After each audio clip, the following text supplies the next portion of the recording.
हाँ जी बच्चे, good afternoon. नमस्कार, राम राम। आ जाओ, जुड़ जाओ फटाफट। संदीप, राम, सुखदेव, दीक्षा, सुमित, अजय, राजेश, सभी को नमस्कार भाई। आ जाओ फटाफट, जुड़ जाओ। हेलो बच्चे, गुड आफ्टरनून। गुड आफ्टरनून भाई अमित।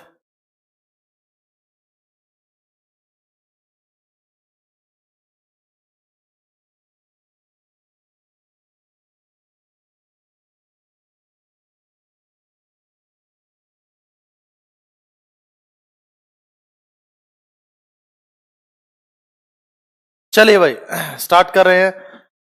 गुड मॉर्निंग भाई अजय, गुड मॉर्निंग। क्लास वाला स्टूडेंट है। Good afternoon Himani. आ जाओ फटाफट, शाबाश। स्टार्ट कर रहे हैं बच्चे। फिर बेसिक ही चल रहा था। लास्ट टाइम हमने कृषि एवं पशुपालन कर लिया था। हेलो प्रकाश, करण, गुड आफ्टरनून। चलो स्टार्ट कर रहे हैं। गुड आफ्टरनून भाई, गुड आफ्टरनून। आ जाओ, शाबाश। तो लास्ट क्लास में हरियाणा की ऊर्जा परियोजनाएं कराना था, लेकिन उससे पहले ही वो क्लास ऑफ करनी पड़ गई थी। कोई इशू नहीं है, अभी थोड़ा सा पार्ट है हरियाणा की ऊर्जा परियोजनाएं। उसके जस्ट बाद हरियाणा का इतिहास उठा लेते हैं। हरियाणा की ऊर्जा परियोजनाएं।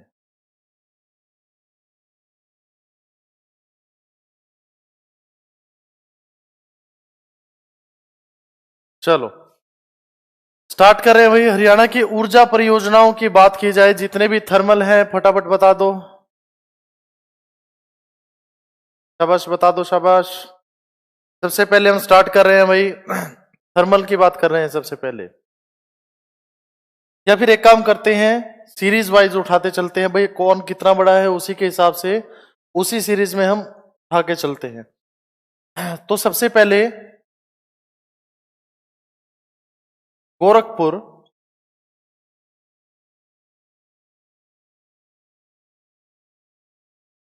गोरखपुर परमाणु विद्युत परियोजना।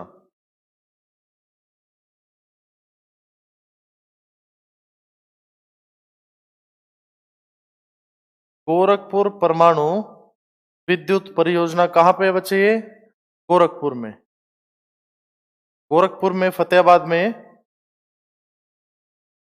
ये पूछा जाएगा, पानीपत वाला भी लिखेंगे भाई, अजय भी करेंगे, सभी कर रहे हैं, सीरीज वाइज करते जा रहे हैं भाई। परमाणु यानी न्यूक्लियर पावर प्लांट है ये। Nuclear power plant Gorakhpur nuclear power plant. English वालों की शिकायत है कि साथ में इंग्लिश में नहीं कराते हैं, तो साथ साथ बताता चलता हूं। वो भी गोरखपुर में भाई, फतेहाबाद में। और ये पूछा जाएगा इसकी कैपेसिटी जो है, प्रोडक्शन कैपेसिटी कितनी है। तो प्रोडक्शन कैपेसिटी कितनी है बच्चे? 2800 मेगावाट इसकी प्रोडक्शन। बिल्कुल करण भाई, सही डिस्ट्रिक्ट बताए हैं। इसकी प्रोडक्शन कैपेसिटी है 2800 मेगावाट। फिर सेकंड नंबर पे इस बार जो पूछा गया था क्लर्क के पेपर में और काफी बार पूछा जा चुका है, राजीव गांधी गोरखपुर फतेहाबाद में।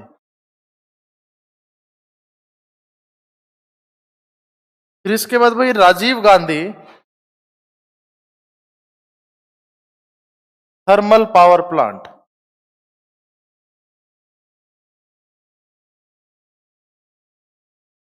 भाई देखो, आज कोशिश करूंगा बीच बीच में क्वेश्चंस डालता रहूं चीज बताने से पहले।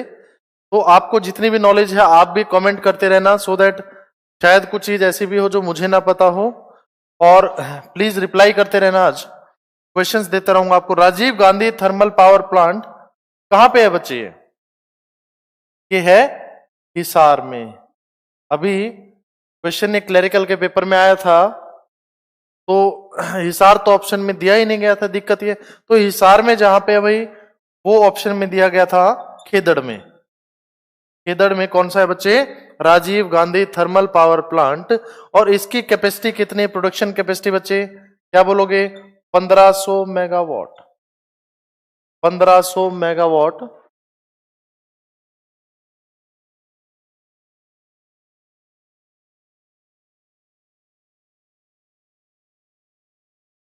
Double sound. बेटे एक मिनट रुको, एक बार बोल देता हूं टेक्निकल टीम को।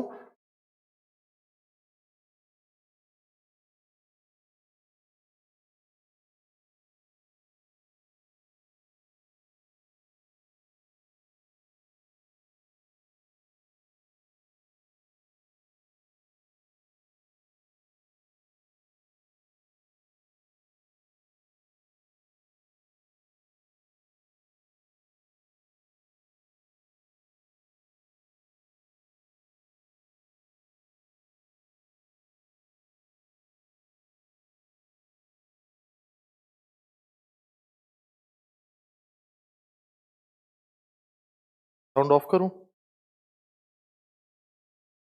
लास्ट क्लास में भी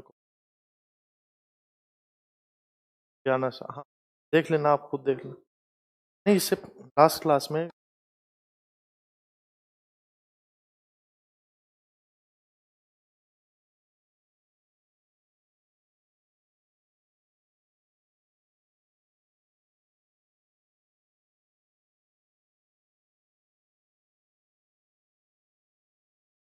बेटे आपके फोन में या आपके नेटवर्क में इशू है? बिल्कुल सही है। यहां से आवाज एक बार मुझे कमेंट करके बताओ, आवाज डबल तो नहीं आ रही? ऐसा कुछ तो नहीं है कि लास्ट क्लास की भी आवाज आ रही हो साथ साथ? प्लीज एक बार आवाज ठीक आ रही है नहीं, एक बार कमेंट कर दो सारे। शाबाश। एक दो बच्चे के साथ बिल्कुल ठीक है। All is well.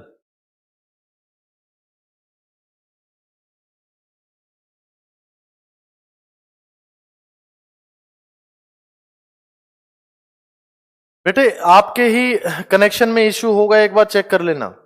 Last class में भी एक दो बच्चा बोल रहा था, अपने कनेक्शन चेक करो।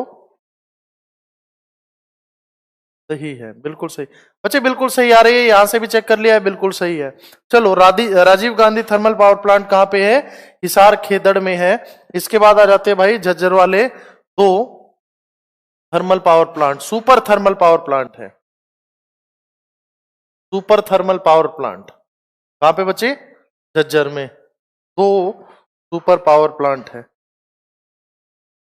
यहां मैं लिख रहा हूं बच्चे, एक साथ दोनों को बता रहा हूं। झज्जर में कौन से गांव में है? झाड़ली गांव है।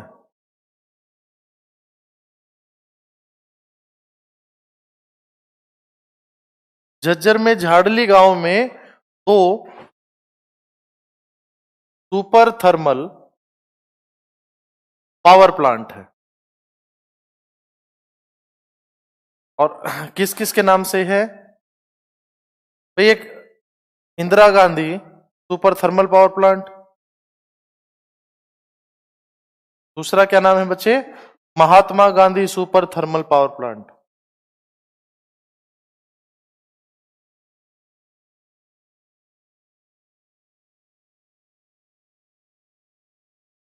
कैपेसिटी कितनी है भाई इनकी? प्रोडक्शन कैपेसिटी 1500 मेगावाट है इंदिरा गांधी वाले की, और 1200 मेगावाट है Mahatma Gandhi super thermal power plant की। बिल्कुल सही करण भाई। फिर इसके बाद बात आ जाती है, 1500 भी हमने लिखा है, तो फिर नेक्स्ट हम लिख लेते हैं थर्मल पावर प्लांट चल रहे हैं तो पानीपत वाला भाई। पानीपत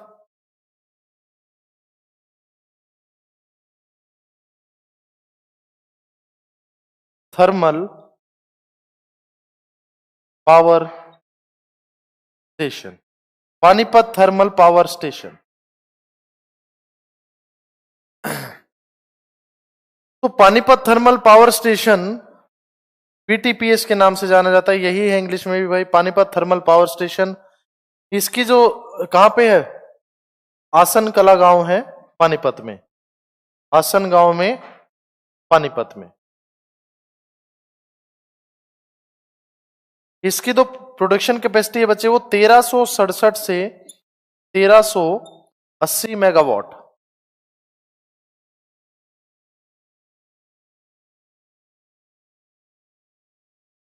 बिल्कुल भाई सुखदेव, अभी यही करूंगा, चिंता मत करो, जो आप बोल रहे हो बिल्कुल वही कर रहा हूं। तो भाई इसके बारे में एक चीज आपको पता होनी चाहिए। देखो पीटीपीएस थर्मल जो है पानीपत वाला, वो कब बना है? 1979 में बना है। लेकिन 1997 में 1997 में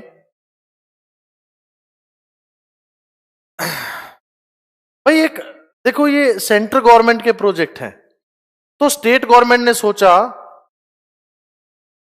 कि भाई सेंट्रल गवर्नमेंट ने हमारे यहाँ पे इतना अच्छा करके दिया है, ककरोई वाले पे भी आएंगे करण भाई अभी, तो क्यों ना हमें भी इसमें कुछ ना कुछ अपना पार्ट प्ले करना चाहिए। तो फिर क्या करा है, हरियाणा सरकार ने 1997 में थर्मल में, पानीपत थर्मल पावर स्टेशन में एक यूनिट अपनी इंट्रोड्यूस कर दी है, HPGCL। HPGCL एक यूनिट इसी में अपनी डाल दी, इसका नाम क्या है, HPGCL, Haryana power generation corporation limited. Haryana power generation corporation limited, ये कब बना, 1997 में। ये एक यूनिट है, किसमें इंट्रोड्यूस करी गई, पानीपत थर्मल में 1997 में इसको इंट्रोड्यूस कर दिया गया। फिर भाई इसके बाद आ जाता है यमुनानगर वाला थर्मल पावर प्लांट। तो भाई मुझे ये बताओ, यमुनानगर में जो थर्मल पावर प्लांट है, वहां पे उद्योगों में मैंने इसलिए नहीं कराया था, ना ही पानीपत में उद्योगों में कराया है इसे, कि ऊर्जा परियोजनाओं में ये कवर हो जाएगा। यमुनानगर वाला जो पावर प्लांट है उसका पूरा नाम क्या है, बताओ मुझे, शाबाश। यमुनानगर वाला जो पावर प्लांट है, थर्मल पावर प्लांट है, उसका नाम क्या है, शाबाश। किसी के नाम पे है, बता दो फटाफट, फटाफट बताओ। यमुनानगर वाला थर्मल जो है किसके नाम पे है, पूरा नाम बता दो उसका, थर्मल का, कमेंट करो फटाफट।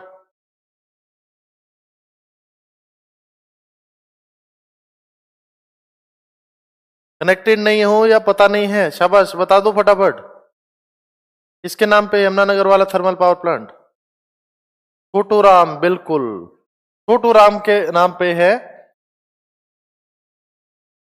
छोटू राम बिल्कुल सही है भाई, Chhotu Ram thermal power plant.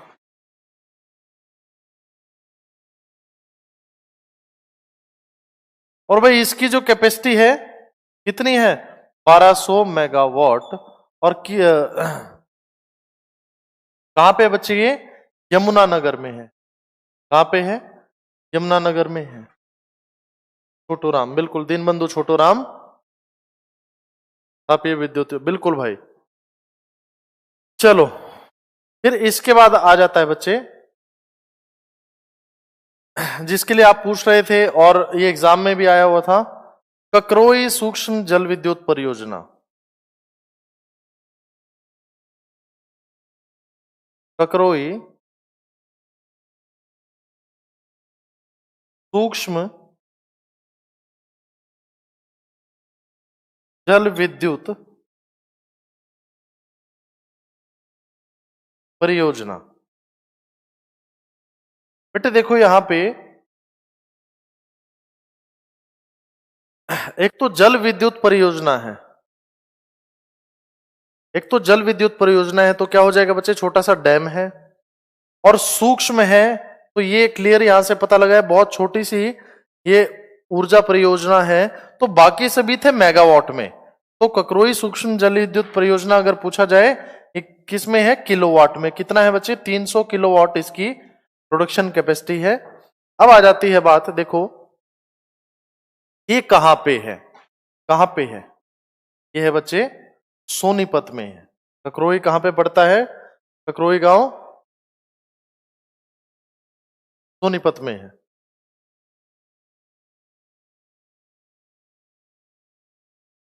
बिल्कुल संदीप भाई, बता देता हूं, 1 मिनट रुको, अभी बता देता हूं, अभी बता देता हूं, 1 सेकंड। हो सकता है आप सही हो, कंफर्म कर लेता हूं, गलत डाटा मैं भी आपको नहीं देना चाहता।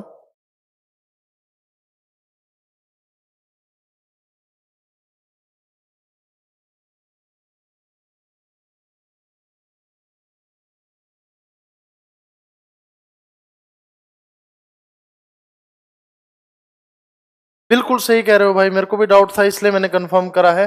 बेटे ये 1200 नहीं है, 600 है। जो यमुनानगर वाला थर्मल है 1200 नहीं है, 600 मेगावाट है। बिल्कुल सही कह रहे हो संदीप। 600 मेगावाट है। लास्ट क्लास में 600 ही लिखवाया था, अभी झाड़ली वाले की वजह से ये माइंड में डाटा छोटी सी मिसकॉन्सेप्शन हो गई थी। 600 मेगावाट है यमुनानगर वाला। ककरोई सूक्ष्म जल विद्युत परियोजना, ये बच्चे 300 किलोवाट कहां पे है? सोनीपत के ककरोई गांव में है। और सवाल इस पे आया हुआ था, और सवाल इस क्लरिकल वाले में भी, और जो आपका नायब तहसीलदार है वाला पेपर है उस पे भी आया हुआ था। अच्छा ये बताओ, सवाल है मेरा जो आया हुआ था कि भाई किस नदी पे है, किस नहर पे है, किस नहर पे है, किस नहर पे है? शाबाश बता दो, ये किस नहर पे है बता दो। ककरोई सूक्ष्म जल विद्युत परियोजना किस नहर पे है बता दो।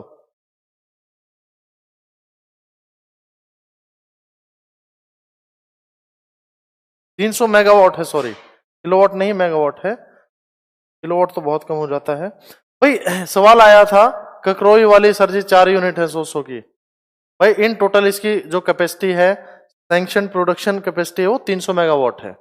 200 मेगावाट के हिसाब से नहीं है, या फिर ऐसा होगा कि एक यूनिट बंद है भाई। इसकी जो इन टोटल प्रोडक्शन कैपेसिटी है, इस चीज के लिए मैं श्योर हूं 300 मेगावाट है भाई। ककरोई सूक्ष्म जल विद्युत परियोजना सवाल आया था, बिल्कुल सही है, पश्चिमी यमुना नहर, बिल्कुल सही बताया बेटे आपने। किस पे है ये? सवाल दोबारा आ जाए तो पश्चिमी यमुना नहर पे है ये डैम। पश्चिमी यमुना नहर इसका आंसर हो जाएगा, पश्चिमी यमुना नहर पे है ये डैम, बिल्कुल। चलो, ये हमारी विद्युत परियोजनाएं हो गई हैं। तो भाई अब डेप्थ में कहानी उठाते, इतिहास की, हरियाणा का इतिहास भी कर लिया जाए अब, है ना। बिल्कुल आराम आराम से ये करेंगे। हरियाणा का इतिहास अच्छे से नोट करना है, पेन कॉपी उठा के बैठ जाओ, चीजें यही याद कर लेनी है कि कब क्या कैसे कहाँ हुआ था।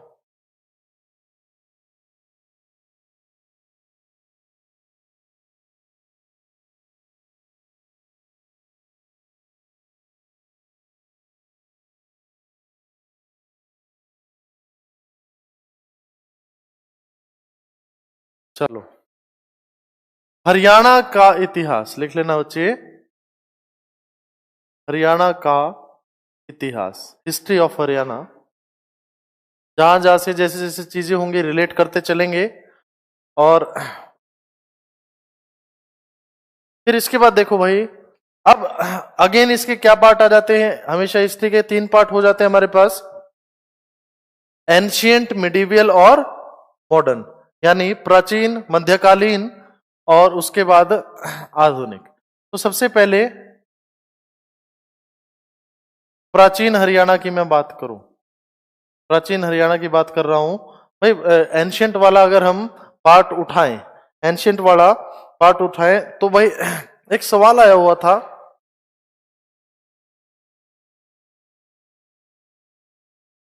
एक सवाल आया हुआ था, एक ग्रंथ के बारे में पूछा हुआ था भाई। ग्रंथ के बारे में पूछा था कि दिव्यवदान, दिव्यवदान ग्रंथ किस धर्म से, किस धर्म से संबंधित है? दिव्यवदान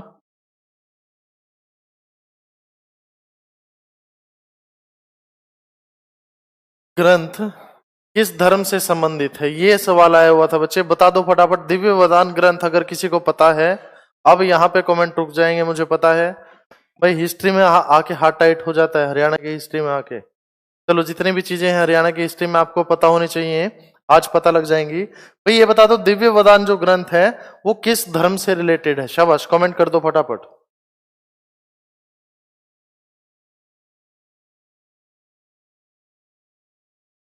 बताओ फटाफट।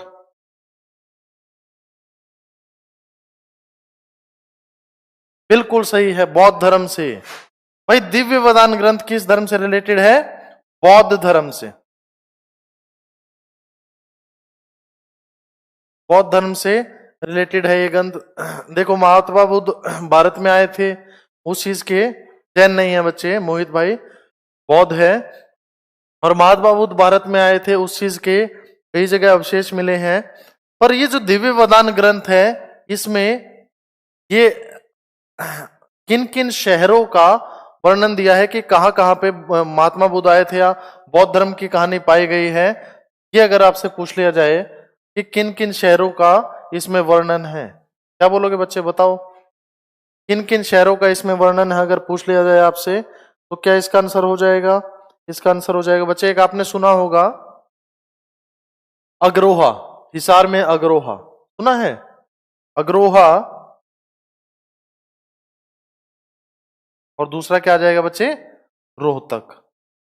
अग्रोहा और रोहतक का यहां पे जिक्र करा गया है। बिल्कुल, अग्रोहा और रोहतक बिल्कुल सही है भाई, अग्रोहा और रोहतक। फिर इसके बाद मैं बात कर रहा हूं, ग्रंथों की ही बात की जाए, ग्रंथों की अगर बात की जाए तो मैं बात कर रहा हूं बच्चे महाभारत की।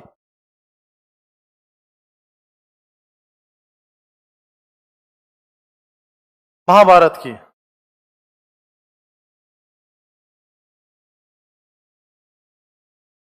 बेसिक क्लास में मैंने आपको बताया था, बेसिक क्लास में मैंने आपको बताया था क्या कि महाभारत का पुराना नाम क्या है बच्चे?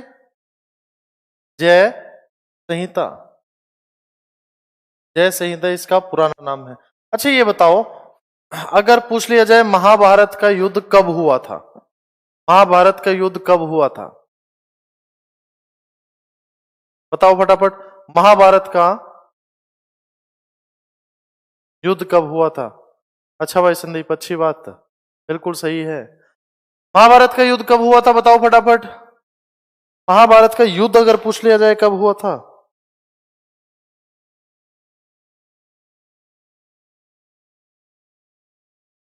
महाभारत का युद्ध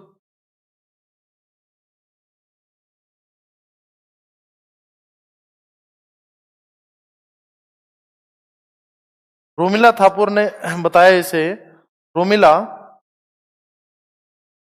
थापर के अनुसार, रोमिला थापर के अनुसार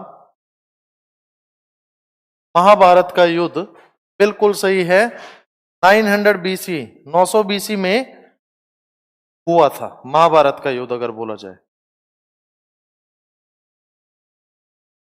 अच्छा फिर महाभारत में मुझे ये बताओ, महाभारत में नकुल दिग्विजय के नाम से किस शहर का वर्णन है? नकुल दिग्विजय के नाम से,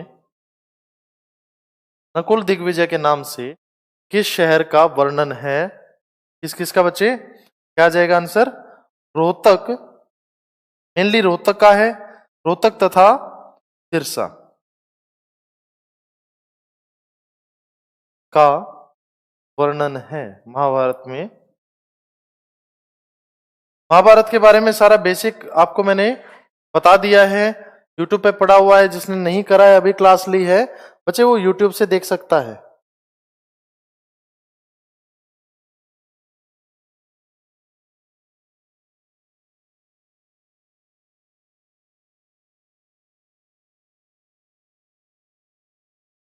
चलो फिर इसके बाद महाभारत से ही पूछ लेगा,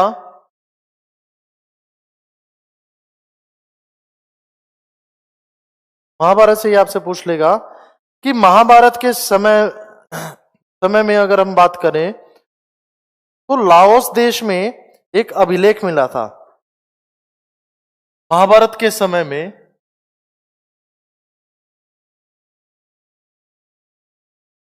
बात करें भाई, लाओस देश से गणराज्य हैं बच्चे, वो अभी हम जस्ट इसके बाद अभी स्टार्ट करेंगे। मिले अभिलेख, मिला अभिलेख, किस राजा के अभिलेख है भाई ये? किस राजा के अभिलेख? लाओस देश से मिला हुआ जो अभिलेख है वो किस राजा का अभिलेख है, बता दो फटाफट।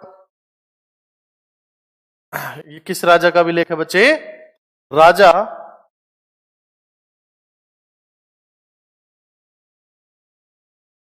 देवक। राजा देवक का अभिलेख कहां से मिला है बच्चे? लाओस देश से। अगर पूछे लाओस देश से मिला अभिलेख, बोलोगे राजा देवक का। भाई इसमें किस शहर का वर्णन किया गया है? महाभारत की बात चल रही है भाई, तो किस शहर का वर्णन करा गया है इसमें? कुरुक्षेत्र शहर का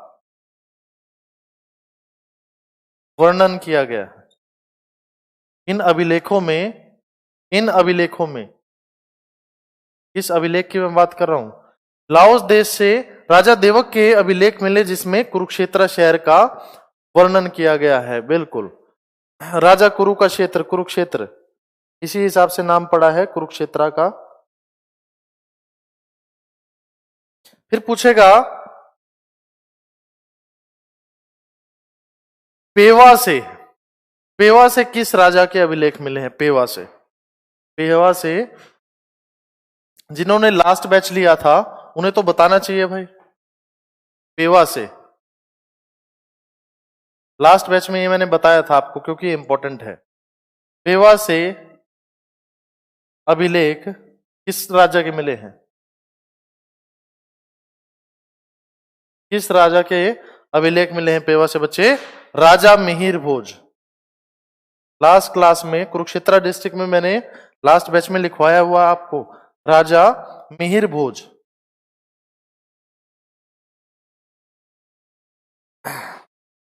और क्या खास बात है इन अभिलेखों में? क्या वर्णन दिया गया है कि 8वीं सदी की बात है ये। 8वीं सदी में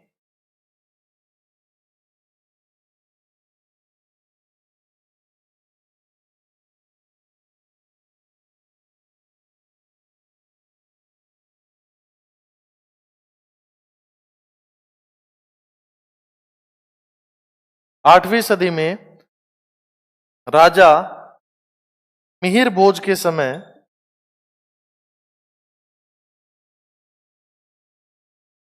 8वीं सदी में राजा मिहिर भोज के समय में कुरुक्षेत्र में घोड़ों का व्यापार होता था। ये पूछा जाएगा, घोड़ों का व्यापार। बिल्कुल सही लिखा है भाई पेवा में। संदीप बिल्कुल भाई, लास्ट बैच में घोड़ों का व्यापार होता था। ये पूछा जाएगा घोड़ों का व्यापार हरियाणा में कहां होता था? तो क्या बोलोगे? कुरुक्षेत्र में, पेहवा में। पेवा में राजा मिहिर भोज के समय में। कब? 8वीं सदी में यहां पे घोड़ों का व्यापार होता था बच्चे, घोड़ों का। फिर ये पूछा जाएगा एक अभिलेख है भाई,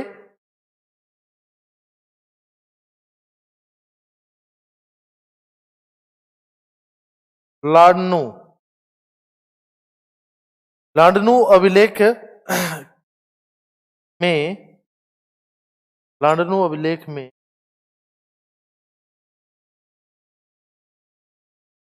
हरियाणा की राजधानी किसे बताया गया है?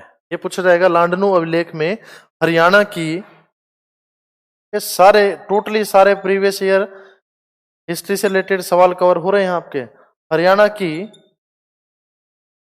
इससे आगे यहां लिख रहा हूं भाई, हरियाणा की राजधानी किसे बताया गया है?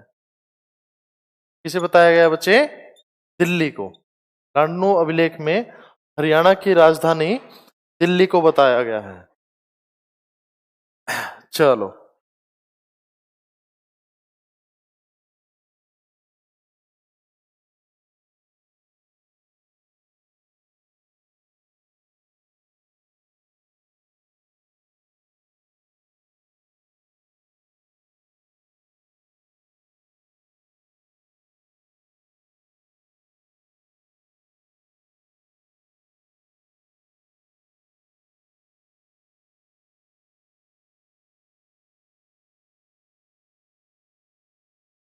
फिर इसके बाद आ जाती है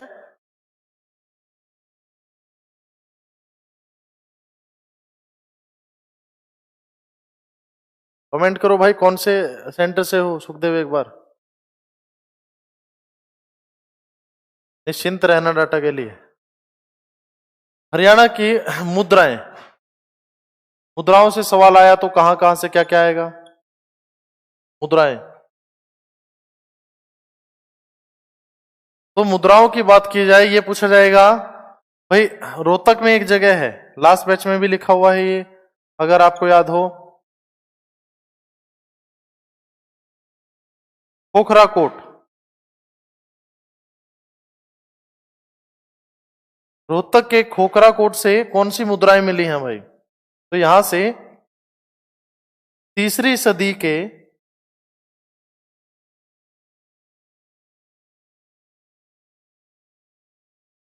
इंडो ग्रीक सिक्के मिले हैं। 3री सदी के इंडो ग्रीक सिक्के मिले हैं रोहतक के खोखरा कोट से।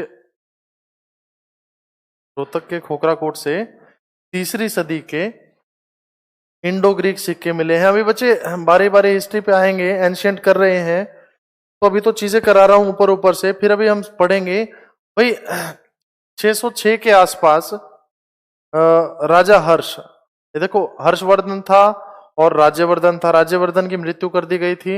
राजा हर्ष जो राजा बने थे कहाँ के, कुरुक्षेत्र वाले एरिया के, धीरे धीरे उन्होंने पूरा नॉर्थ इंडिया पे कब्जा कर लिया था।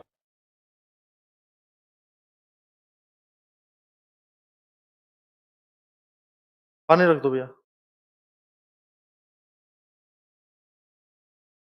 तो धीरे धीरे उन्होंने पूरे नॉर्थ इंडिया पे कब्जा कर लिया था, करीब 634-35 के आसपास की बात है, तब तक उन्होंने यहाँ पे पूरे नॉर्थ इंडिया पे कब्जा कर लिया। फिर वो साउथ की तरफ बढ़े थे धीरे धीरे कब्जा करते हुए, और फिर नर्मदा नदी के किनारे करीब 647 में उनकी मृत्यु हो गई थी। तो पूरे नॉर्थ इंडिया पे कब्जा कर लिया था। तो ये पूछा जाएगा कि राजा हर्ष की ताम्र मुद्राएं कहाँ पे मिली? भाई कुरुक्षेत्र और सोनीपत ज्यादा दूर नहीं है। राजा हर्ष और ये सारा जो राज्य है इनके शासन के अधीन आ गया था कि ताम्र मुद्राएं, राजा हर्ष की ताम्र मुद्राएं कहां से मिली है? क्या बोलोगे बच्चे? सोनीपत। राजा हर्ष की तांबे के सिक्के। मीताथल वाले पे आ रहा हूं भाई अभी, ये राजा हर्ष की ताम्र मुद्रा है, मीताथल वाले पे आ रहा हूं अभी। ये राजा हर्ष की ताम्र मुद्रा है, राजा हर्ष के समय की ताम्र मुद्राएं कहां से मिली है बच्चे? क्या बोलोगे? सोनीपत। भाई वो राजा हर्ष के नहीं है, वो कुशाम शासकों के हैं तांबे के सिक्के, जो आप कह रहे हो मीताथल से संदीप भाई। अगर ये पूछ ले कुशाम शासकों के, यही चीज लिख देता हूं भाई, जो जो आपका डाउट है वो क्लियर हो जाएगा। कुशाम शासकों के समय के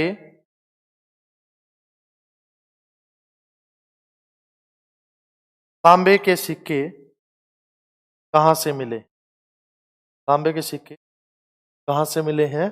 तो वही क्या आंसर आ जाएगा इसका? फिर इसका आंसर आप दोगे मीताथल, ब्रैकेट में कर दिया है मैंने, भिवानी, भिवानी में है। हड़प्पा संस्कृति का स्थल कौन सा है बच्चे? मीताथल, बिल्कुल।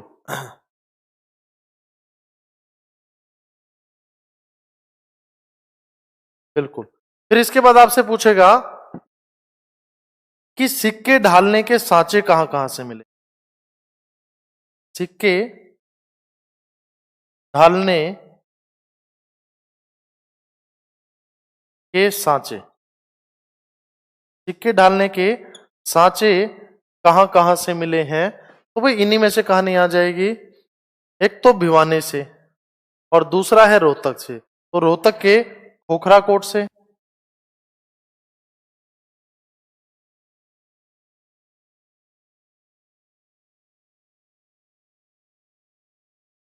कहां पे है ये? रोहतक में। दूसरा भिवानी में कहां से? भिवानी में औरंगाबाद की सिस्टर है भाई, नौरंगाबाद। औरंगाबाद कहां पे था ये? भिवानी। इन दो जगह से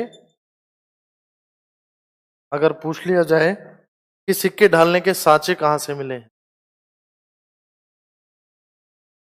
माफी चाहूंगा, सिक्के डालने के सांचे ये तो आ जाएगा औरंगाबाद, औरंगाबाद आएगा बिल्कुल भाई, औरंगाबाद आएगा ये। औरंगाबाद की कहानी अभी छेड़ेंगे। ये औरंगाबाद आ जाएगा, औरंगाबाद और खोखराकोट, ये दो इसके आंसर बनते हैं। बिल्कुल।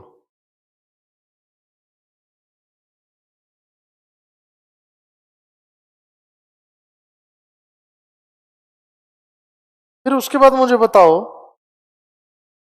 मैंने आपको हिसार में एक तो राखीगढ़ी है जगह, एक वहीं पे हिसार के सिसवाल से सिसवाल सभ्यता की खोज हुई है, प्रोफेसर सूरजभान ने करी है। तो कब करी है सिसवाल सभ्यता की खोज? आखिरी बैच वाले जो स्टूडेंट्स हैं, मुझे ये बताओ, सिसवाल सभ्यता की खोज कब हुई थी?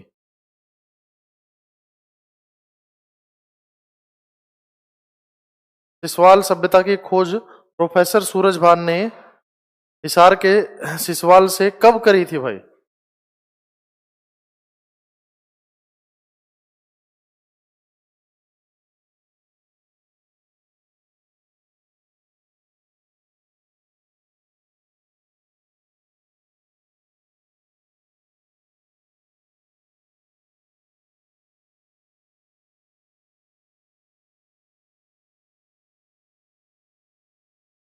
बिल्कुल 68, बिल्कुल सही है संदीप भाई। 68 के बाद 73 में राखी गढ़ी। 1968 में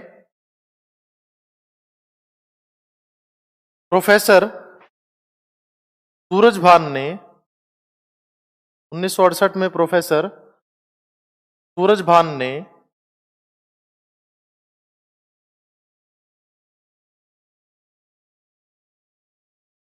हिसार के, सिसवाल गांव है भाई, सिसवाल से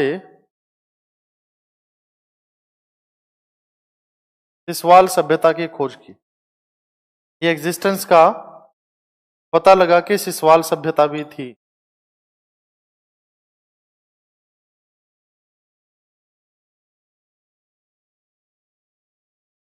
चलो भाई, फिर अब कहानी आती है, अब आपसे मैं सवाल कर रहा हूं, अभी तक सिसवाल सभ्यता के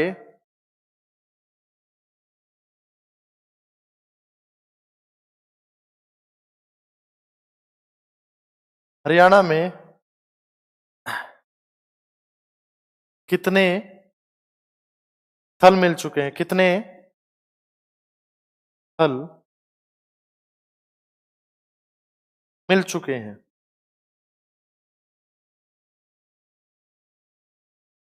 बता दो मुझे फटाफट, शाबाश। सिसवाल सभ्यता के पूछा जाएगा अभी तक कितने स्थल मिल चुके हैं इन टोटल? सिसवाल,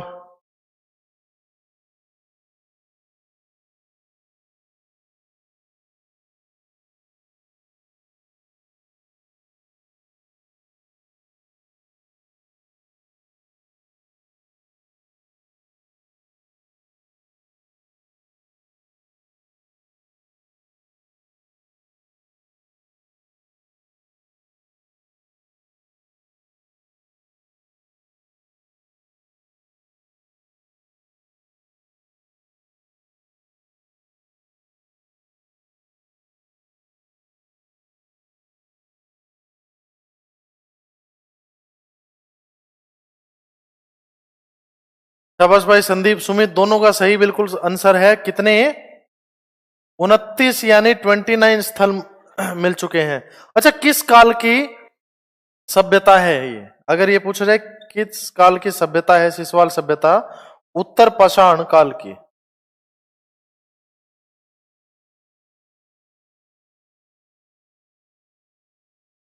उत्तर पाषाण काल की सभ्यता है ये।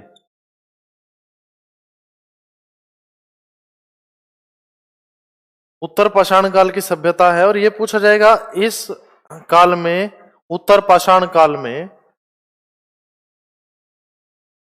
उत्तर पाषाण काल में किस प्रकार के लोग भारत में पाए जाते थे? इस काल में किस प्रकार के लोग होते थे? तो क्या उसका आंसर हो जाएगा भाई? Negro Australian.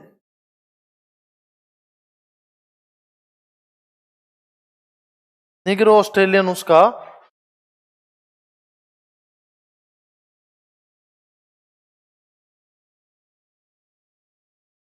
ब्रेक में पियाऊंगा फिर 10 मिनट का।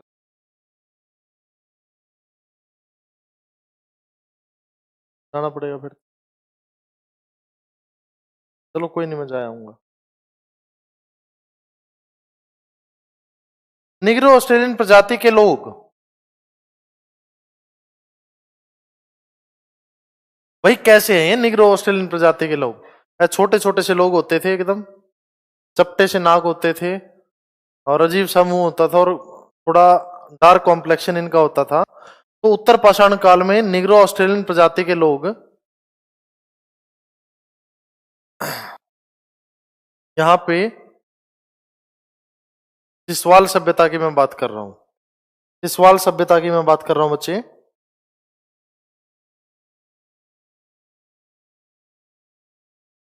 अब दो चीजें हमें पता होना चाहिए इस काल में, उत्तर पाषाण काल की बात कर रहा हूं बच्चे मैं। इस काल में हस्तिनापुर से, इस काल में हस्तिनापुर से चावल के साक्ष्य मिले हैं। किस चीज के बच्चे? चावल के साक्ष्य मिले। दूसरा, मैंने आपको बनावली लिखवाया था, लास्ट बैच वाले बच्चों को याद होगा। बनावली से फिर क्या मिला था? पक्की ईंटों के साक्ष्य, पक्की ईंटों के साक्ष्य मिले।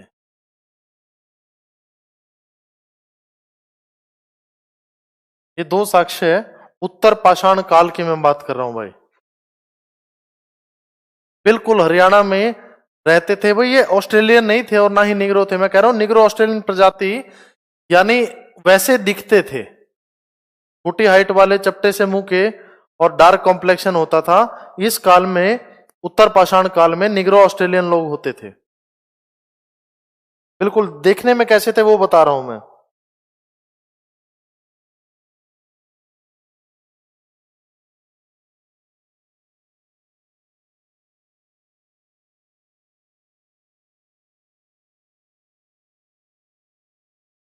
फिर इसके बाद दो स्थल आपको पता होने चाहिए। हड़प्पा संस्कृति की बात चल रही है तो दो आपको इंपॉर्टेंट स्थल पता होने चाहिए। एक आपने सुना होगा, बहुत ही फेमस है, कुणाल। कुणाल, तो मुझे ये बता दो भाई, ये कुणाल कहां पे है, ये कहां पाया गया है? दूसरा, एक गांव है, जगह है भगवानपुरा, भगवानपुरा। इन दोनों के बारे में बता दो, ये कहां कहां है? दोनों ही सरस्वती के नदी के किनारे इनकी खोज हुई थी। सरस्वती नदी के किनारे, दोनों ही, भगवानपुरा भी और कुणाल भी। तो भाई कहां कहां पे? कुणाल की बात की जाए तो कहां है बच्चे? फतेहाबाद में, है ना। और कुरुक्षेत्र मैंने कहा लिखवाया? कुरुक्षेत्र भी लिखवाया आपको, मिर्जापुर भी लिखवाया है, मिर्जापुर। ये दोनों हड़प्पा संस्कृति के स्थल मैंने कहा लिखवाए हैं? कुरुक्षेत्र में। कुरुक्षेत्र में भी कहा? यहाँ सरस्वती नदी के किनारे कुरुक्षेत्र में। कौन सा? भगवानपुरा हो गया भाई। चलो,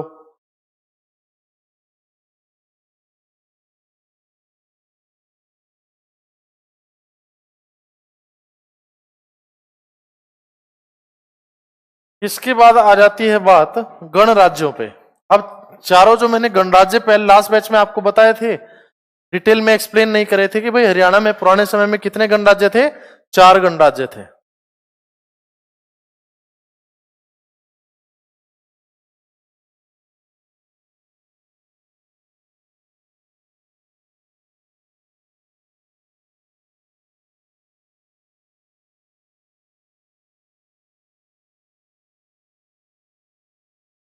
गणराज्यों की मैं बात कर रहा हूं भाई। हरियाणा में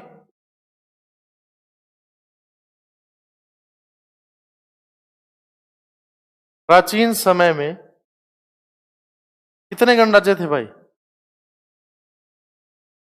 4 गणराज्य थे। इनमें से एक का मैंने आपको बताया था, क्योंकि उसी पे 6-7 बार सवाल आ चुका है। अगेन अभी बताऊंगा। भगवानपुरा कुरुक्षेत्र है, बिल्कुल। चलो, तो हरियाणा में प्राचीन समय में 4 गणराज्य थे। कौन कौन से भाई? अग्र गणराज्य,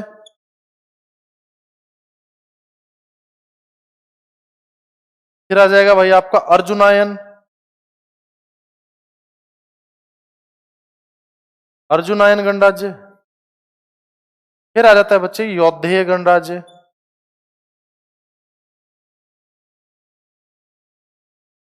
यौधेय गणराज्य, एक लास्ट आ जाता है बच्चे आपका कुणिंद गणराज्य। ये तो सभी ने सुना होगा, लास्ट बैच में बताया था, कुणिंद गणराज्य। तो ये पूछ सकता है ये कहां कहां पे थे, ये जो गणराज्य थे, ये आपसे सवाल करेगा ये गणराज्य कहां कहां पे थे। तो ये आपको बताना होगा बच्चे, ये राज्य गणराज्य जो है कहां कहां पे थे। तो सबसे पहले बात आती है अग्र गणराज्य की। तो यहां पे क्या बोलोगे आप? अग्र गणराज्य में क्या आ जाएगा भाई? अग्रोहा, नाम से ही पता लग रहा है, देखो हिसार में अग्रोहा है, अग्र गणराज्य, अग्रोहा, हिसार, बरवाला, इस साइड वाला जो एरिया था ये अग्र गणराज्य है। फिर आ जाता है अर्जुनायन, अर्जुनायन गणराज्य है। तो भाई ये जो दक्षिण हरियाणा है, महेंद्रगढ़ वाली साइड, महेंद्रगढ़, कुछ इधर फिर भिवानी में आ जाती है बात, महेंद्रगढ़ भिवानी। फिर बात आती है भाई यौधेय गणराज्य की, ये कहां पे था, ये आपको लिखवा चुका हूं भाई, खोखरा कोट से यौधेय गणराज्य की जो बात थी अभी लिखी है मुद्राओं में, तो रोहतक में था ये।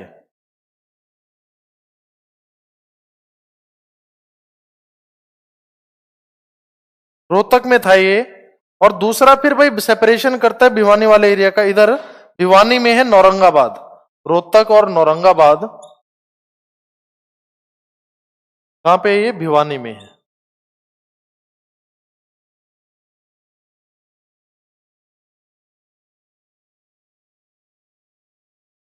इधर कर दो। और कुनींद गणराज्य बच्चे यहां, ये मैंने आपको लिखवाया था कहां पे है? अंबाला में, ये मैंने आपको लिखवाया था। और इस पे 6-7 बार राजा अग्रसेन, बिल्कुल भाई। यहां कुनींद गणराज्य पे सवाल आ चुका है 6-7 बार कि कुनींद गणराज्य कहां पे है, तो क्या बोलोगे? कहां पे बच्चे? अंबाला में है कुनींद गणराज्य।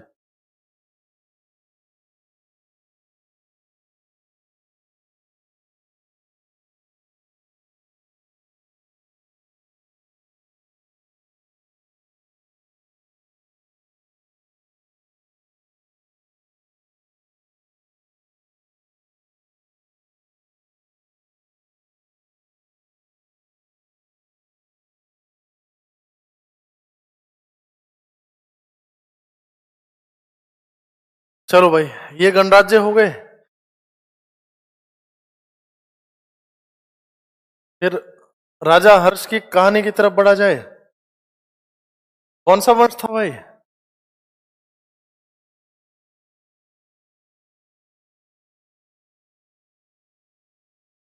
कौन सा वंश था, बताओ फटाफट।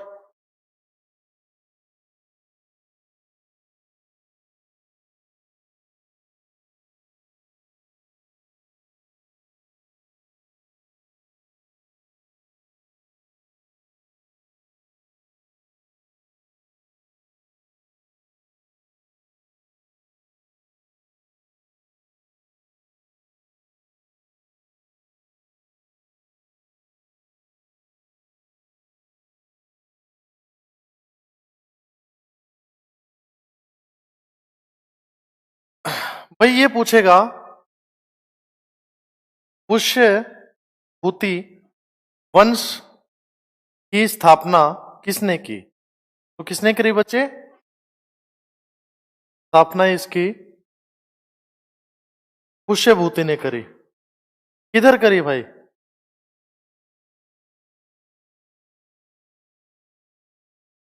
ये जो थानेसर वाला एरिया था, यहां पे इसने अपने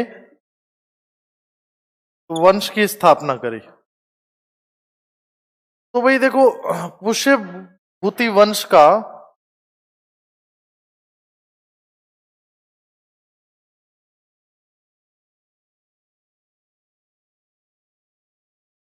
सबसे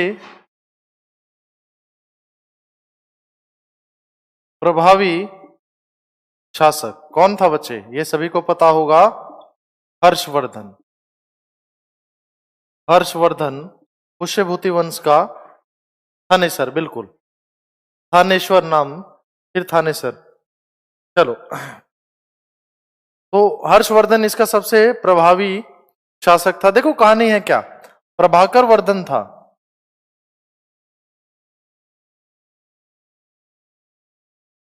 इसके दो पुत्र थे। कौन कौन से?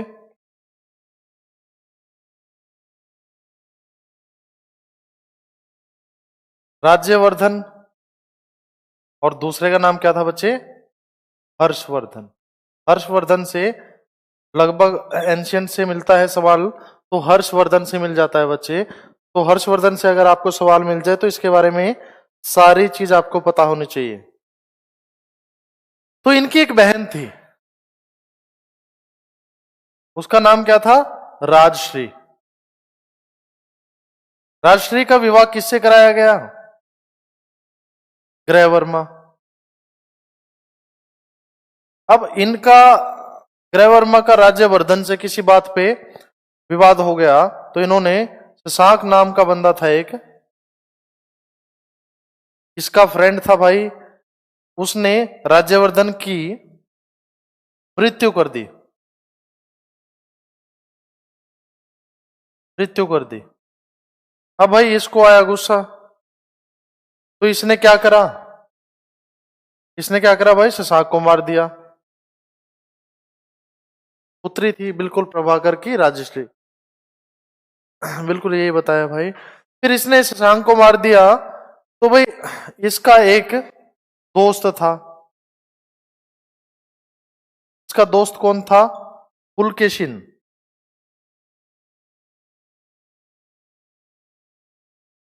पुलकेशिन द्वितीय, साउथ की साइड उस समय इसका राज्य था। अब होता क्या है भाई, पुलकेशिन द्वितीय साउथ की साइड था, उधर से हर्षवर्धन ने शशांक को मार दिया। अब शशांक को मारते ही भाई एक प्रभावी राजा इधर बन गया है, और थानेसर से अपना राज्य बढ़ाने लगा है धीरे धीरे। पानीपत सोनीपत इस साइड चला गया है, पूरा उत्तर भारत इसने कब्जा लिया, हरियाणा पूरा कब्जा है, फिर पूरा उत्तर भारत कब्जा लिया। ये राजा कब बना था? ये पूछे, राजा हर्षवर्धन राजा कब बना था? 606 में राजा बना, और करीब 634 635 तक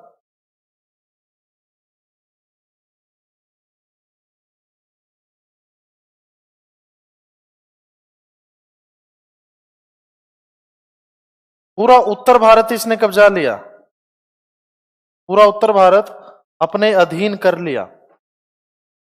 606 में ये राजा बना, बिल्कुल भाई। तो करीब करीब 634-35 तक इसने पूरा उत्तर भारत अपने अधीन कर लिया। फिर जाता है भाई, ये सोचता अपना पूरा साम्राज्य जो है बढ़ाया जाए, और चलो अब बाकी जगह चलते हैं। फिर ये जाता है साउथ की साइड, और साउथ की साइड उसका सामना किससे होता है? यहां से कहानी यहां निकाल रहा हूं भाई।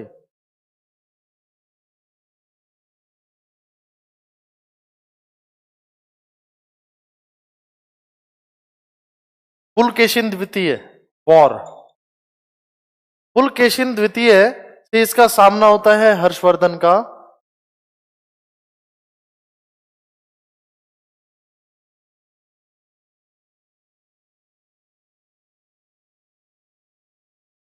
शांग को हर्षवर्धन, ये बता दिया है भाई, इसको हर्षवर्धन ने मार दिया। ये पुलकेशिन द्वितीय इसका दोस्त था, उधर से ये साउथ की साइड बढ़ रहा था, इसके राज्य पे कब्जा मारना चाहता था, उधर से पुराने दोस्त का बदला लेना था। तो अंत में हर्षवर्धन को किसने मारा? ये सवाल पूछा आ जाएगा आपसे, ये पूछा जा सकता है कि हर्षवर्धन को किसने मारा?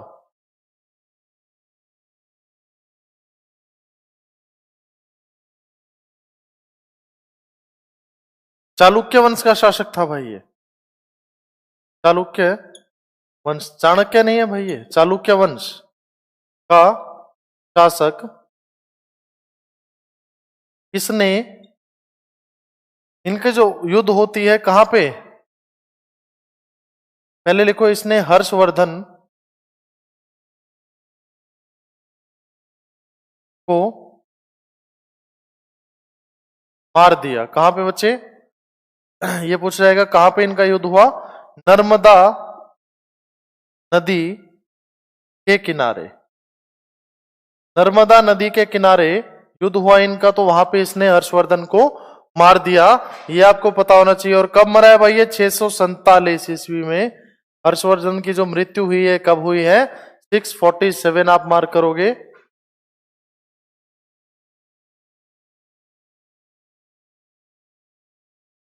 चलो, इतनी कहानी आपको यहां से पता होनी चाहिए।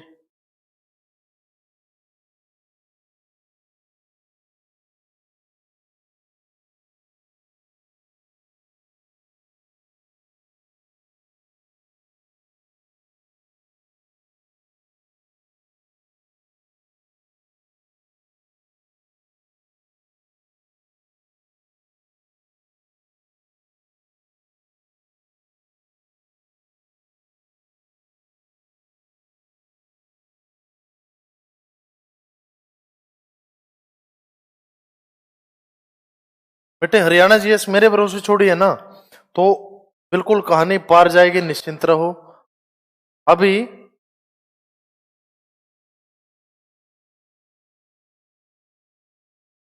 चीन यात्री यानसांग कब आया, हर्षवर्धन के काल में आया, बिल्कुल सही कह रहे हो। या फिर सवाल यहां से क्या पूछा जाता है, राजा हर्ष के बाण सॉरी राज्य कवि कौन थे, यहां पे लिख देता हूं, ये पार्ट रह गया भाई, राज्य कवि क्या नाम आ जाएगा बच्चे, बाण भट्ट। और इनकी किताब का नाम पूछा जाता है, किताबों के नाम पूछे जाते हैं, इनकी किताब है बहुत फेमस, क्या नाम है बच्चे, हर्षचरित, हर्षचरित इनकी किताब है। पीडीएफ की बता रहा हूं, रुको भाई, हर्षचरित किताब इन्होंने लिखी, तो यहां से ये पूछ सकता है। भाई देखो पीडीएफ अभी कौन सी प्रोवाइड कराऊंगा, इस बार डिटेल्ड बैच है, तो पीडीएफ आपको नहीं दूंगा, एंड में अपलोड करूंगा इस बैच की, इस बैच की पीडीएफ एंड में अपलोड करूंगा हैंड रिटन। लेकिन उससे पहले अभी मैं आज ही इनको एक पूरा जो मैं कह रहा था कोलैबोरेशन है सारे के सारे प्रीवियस ईयर का, वो पीडीएफ अपलोड करा देता हूं। बच्चे वहां से रोज एक दो पेपर कर लिया करो हरियाणा के, बाकी सब्जेक्ट में भी आपको बेनिफिट मिल जाएगा। सर नगर निगम 9 है, एचएसएससी ने 10 माना है, वो बिल्कुल गलत है। 10 जो है पुराना डाटा है, अंबाला वाला कैंसिल हो गया है।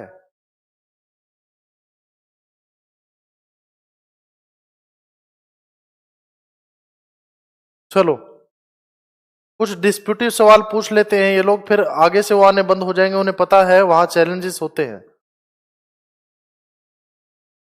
चलो, तो पीडीएफ अपलोड कराऊंगा बच्चे प्रीवियस ईयर की, अभी तक के सभी, वहां तक नहीं जाएगा भाई सवाल, चिंता मत करो, जहां जहां से उठा रहा हूं उससे बाहर किसी भी पेपर में कहा नहीं मिले फिर मैं जिम्मेदार हूं। अच्छा, सभी पीडीएफ आपको हरियाणा जीएस के 1175 पेज की पीडीएफ है, वो सारी की सारी अभी अपलोड करा दूंगा, तो वहां से प्रॉपरली मतलब आंसर कीज है, वो मार्केट में जो है प्रीवियस ईयर के नाम पे कुछ भी क्वेश्चन दे दिया जाते हैं। यान सांग अभी बता तो दिया है भाई,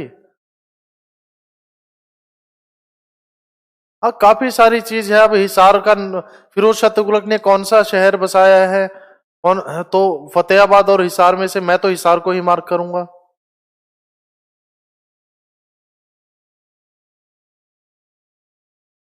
तो हिसार को ही मार्क करूंगा भाई, क्योंकि देखो पहले फतेह खां तुगलक भी के नाम पे, मतलब फिरोज शाह तुगलक ने अपने बेटे, मेरे 74 बने हैं भाई सुमित, मेरे 74 बने हैं। फिरोज शाह तुगलक ने अपने बेटे फतेह खान तुगलक के नाम पे फतेहाबाद को बसाया, पर वो तो कहा नहीं था भाई ना, पहले हिसार पे इसका शासन हो गया था। अब दोनों ही इसने बसाए हैं, अब दोनों में से कोई एक मान रहे हैं तो वो एचएसएससी की मर्जी है भाई। पर ऐसा डिस्प्यूटिव सवाल दोबारा नहीं होगा भाई, सवाल ये बार बार आया है किसने कौन सा शहर बसाया, पर दोनों ही ऑप्शन में फर्स्ट टाइम दिए गए हैं, ऐसा नहीं होगा। बिल्कुल हिसार राइट है भाई, नगर निगम नो राइट है भाई। अब एचएसएससी क्या मान रही है, वहां पे चैलेंज का ऑप्शन अभी एचएसएससी की साइट पे है, वहां पे चैलेंज डाल दो इसको। चलो तो वो प्रीवियस ईयर की पीडीएफ आज अपलोड कराऊंगा, वहां से पेपर करना शुरू कर दो और डेली की क्लासेस के नोट्स बनाने शुरू कर दो, इससे बाहर कुछ कहानी नहीं बचेगी। चलो भाई, फिर इससे बाद ये पूछ ले, अगर हरियाणा का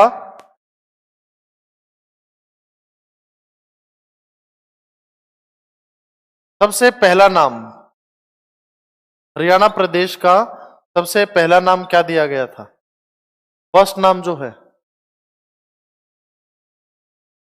तो हरियाणा प्रदेश का फर्स्ट नाम कौन सा है भाई, सबसे पहले कौन सा नाम पड़ा था, ब्रह्मावत, ब्रह्मावत। फिर उसके बाद बात की जाए महाभारत की, तो महाभारत में इसे क्या बोला गया है, सभी को पता है, बहुधान्यक। ऋग्वेद में क्या बोला गया है, ऋग्वेद में इसको क्या बोला गया बच्चे, रज हरियाणे। स्टार्टिंग में बता चुका हूं, महापुराण में इसको क्या बोला गया है, महापुराण में, महापुराण में इसको बोला गया है हरियाणाऊ, हरियाणाऊ।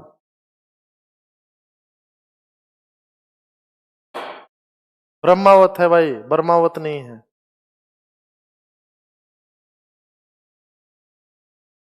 भाई इस क्लास के अलावा और कुछ भी उठाने की जरूरत नहीं है, और जो पीडीएफ अपलोड कराऊंगा आज, पीडीएफ दे दूंगा, वो पीडीएफ आपको पढ़नी है, डेली एक एक दो दो पेपर करते रहो, सिर्फ हरियाणा के नहीं बाकी अदर सब्जेक्ट के भी वहां से करते रहो। चलो भाई, भाई 10 एक मिनट का ब्रेक कर रहा हूं, और ब्रेक के बाद कोशिश करता हूं आज हरियाणा का इतिहास खत्म ही हो जाए। 10 एक मिनट के ब्रेक के बाद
चलिए बच्चे, इससे आगे स्टार्ट कर रहे हैं। क्या आ जाएगा देखो, यार अभी हमने गणराज्य करे थे।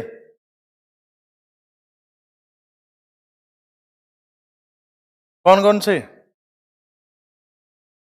अग्र गणराज्य, गणराज्यों की बात की जाए, अग्र गणराज्य था। फिर क्या था? अर्जुनायन।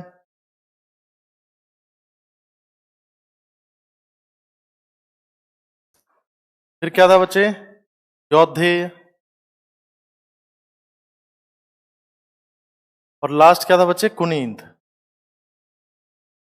कुनींद गणराज्य। जुड़ जाओ फटाफट, शाबाश आ जाओ।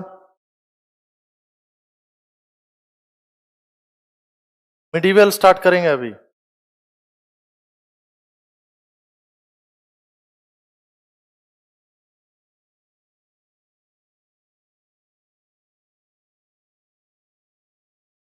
चलो, अग्र गणराज्य कहां पे बच्चे?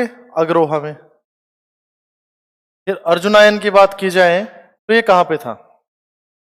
अर्जुनायन महेंद्रगढ़, दक्षिण हरियाणा साइड था महेंद्रगढ़। और थोड़ा सा राजस्थान वाला पार्ट। फिर इसके बाद बच्चे यौधेय गणराज्य की बात की जाए तो कौन सी जगह थी? औरंगाबाद, भिवानी रोहतक वाला एरिया था। और लास्ट में कुनीद कहां पे? अंबाला।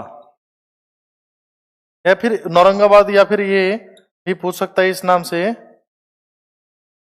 प्रकृतनाथ में कौन सा गणराज्य था? फिर क्या बोलोगे? यौधेय। चलो, फिर सबसे पहले मैं बात करता हूं, मिडीवियल की बात कर रहा हूं, medieval history of Haryana.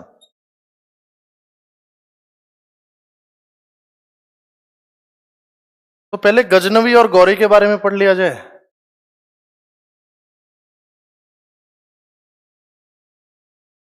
Ghaznavi और गौरी के बारे में दोबारा खोल के देखो भाई एक बार, संदीप चेक करो। कमांडो ट्रेनिंग तो नहीं था 83 में? मिडीवियल हिस्ट्री की बात कर रहा हूं तो सबसे पहले भाई महमूद गजनवी, महमूद गजनवी। भी एक और बंदा था, अलब्रूनी, है ना। इन दोनों ने, महमूद गजनवी ने अलब्रूनी के साथ मिलकर हरियाणा पे सबसे पहली बार कब आक्रमण करा? 1014 में। कहां पे? हरियाणा में थानेसर पे।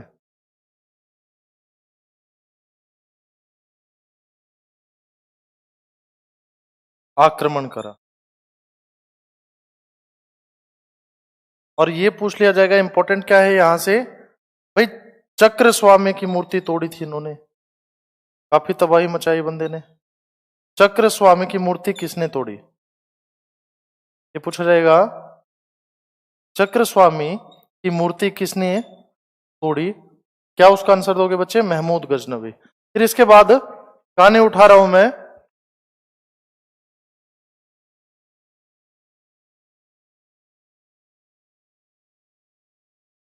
इसके बाद कहानी उठा रहा हूं भाई गौरी की, मोहम्मद गौरी की। मोहम्मद गौरी।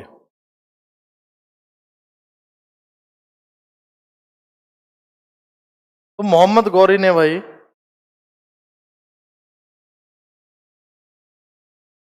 मोहम्मद गौरी की मैं बात करूं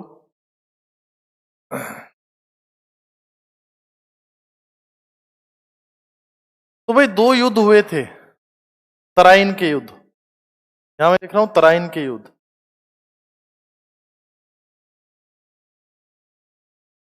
ये जो तराइन है बच्चे, कब कब हुए थे? अच्छा, तराइन के युद्ध 1191 और 1192, दो युद्ध हुए। दो युद्ध हुए थे। तराइन क्या है बच्चे आज के समय में? तरावड़ी। तरावड़ी कहां पड़ता है बच्चे? ये करनाल में पड़ता है। तो उस समय तराइन के दो युद्ध हुए। और किस किस के बीच हुए?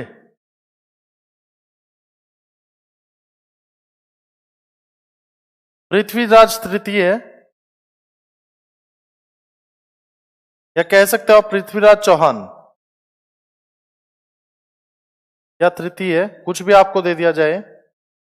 पृथ्वीराज चौहान के नाम से पूछा जाए, पृथ्वीराज तृतीय के नाम से। इसके साथ युद्ध लड़ा किसने? मोहम्मद गौरी ने।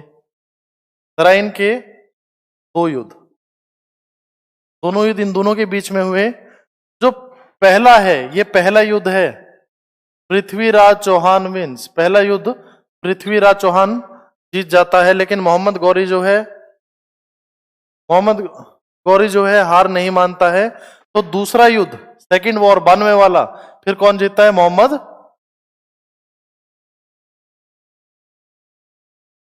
मोहम्मद गौरी। गौरी जो है बच्चे दूसरा युद्ध जीत जाता है और यहां पे इसका शासन आ जाता है। बिल्कुल, पृथ्वीराज चौहान और गौरी। तो गौरी दूसरा युद्ध जीत जाता है, यहां पे इसका शासन आ जाता है।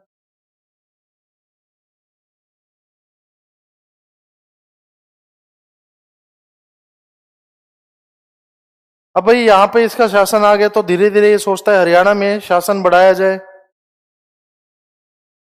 तो फिर इस साइड चलता है, हिसार साइड चलता है। तो 1192 में ही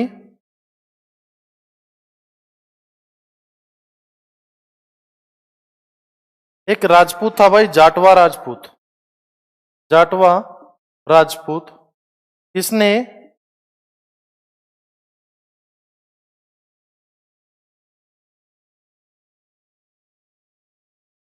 मोहम्मद गौरी का सामना करा।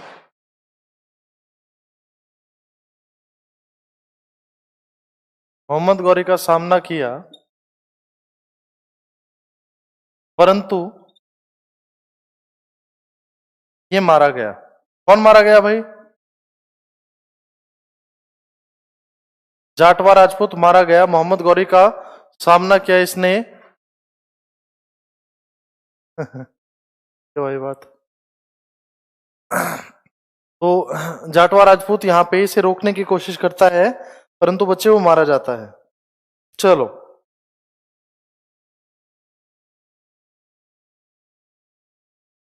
यहां से मैं कुछ कुछ नेशनल जीएस को भी रिलेट करना चाहूंगा। नेशनल हिस्ट्री जो है, तो यहां पे आपको दिल्ली की सल्तनत समझाना चाहूंगा सारी की सारी।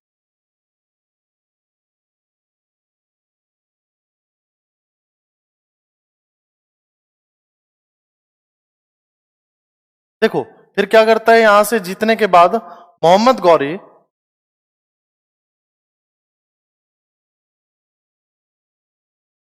अपने एक गुलाम को,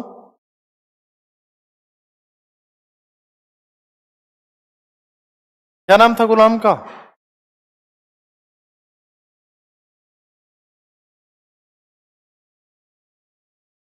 कुतुबुद्दीन ऐबक। कुतुबुद्दीन ऐबक को, अपने गुलाम कुतुबुद्दीन ऐबक को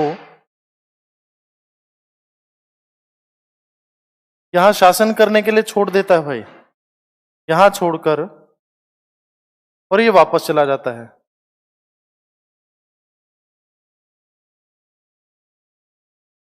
दोबारा समझा रहा हूं भाई, मोहम्मद गौरी ने क्या करा, अपना एक गुलाम यहां शासन के लिए छोड़ दिया, कुतुबुद्दीन ऐबक, और खुद वापस चला गया। देखो, सारे के सारे अगर दिल्ली डायनेस्टी अगर मैं करूं, दिल्ली की सल्तनत की अगर मैं बात करूं, तो भाई सारे वंश में यहां पे लिख रहा हूं। और उसके लिए भाई एक ट्रिक आपको बता देता हूं। ट्रिक क्या बता रहा हूं भाई? यही कि जीके की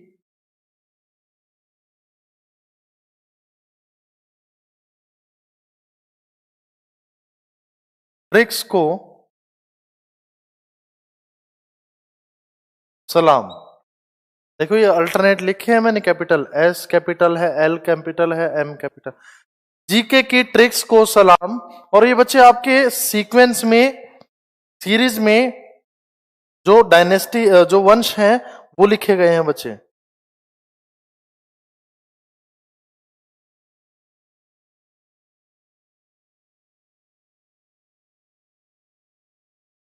देखो, सबसे पहले आ जाता है भाई क्या? गुलाम वंश। फिर क्या आ जाता है भाई? खिलजी वंश, है ना, खिलजी डायनेस्टी। फिर क्या आ जाता है, कौन आ जाता है भाई, तुगलक, तुगलक डायनेस्टी आ जाता है, तुगलक, तुगलक वंश। फिर क्या आता है भाई, सैयद, सैयद वंश आ जाता है यहां पे। एल से क्या आ जाता है बच्चे, एल से आ जाता है लोधी वंश, लोधी डायनेस्टी। एम से क्या आ जाता है भाई, मुगल डायनेस्टी।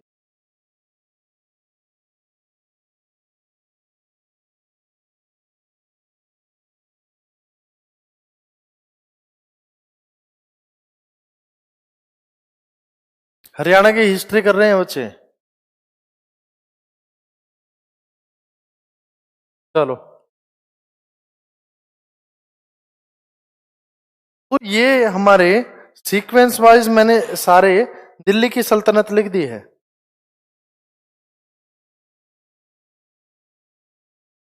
कब स्थापना हुई थी इसकी, 1206 में गुलाम वंश की स्थापना किसने करी थी, कुतुबुद्दीन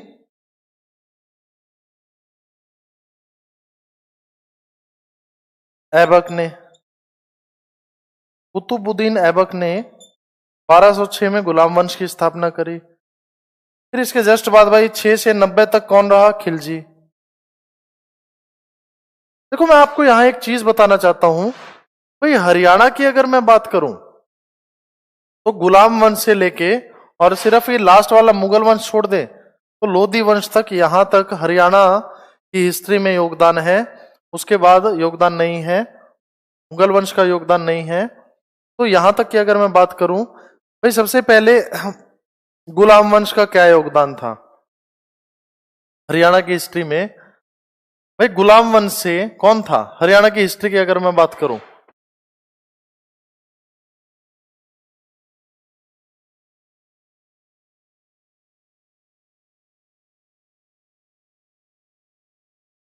हरियाणा की हिस्ट्री की मैं बात करूं तो गुलाम वंश से भाई एक ही नाम सामने आता है, क्या नाम है उनका, रजिया सुल्तान। 1236 में इन्होंने गद्दी संभाली थी, है ना।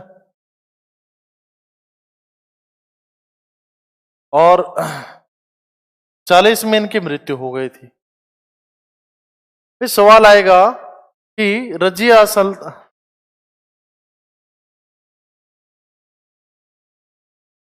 सुल्तान का मकबरा कहां पे है। 15 है भाई संदीप, 15।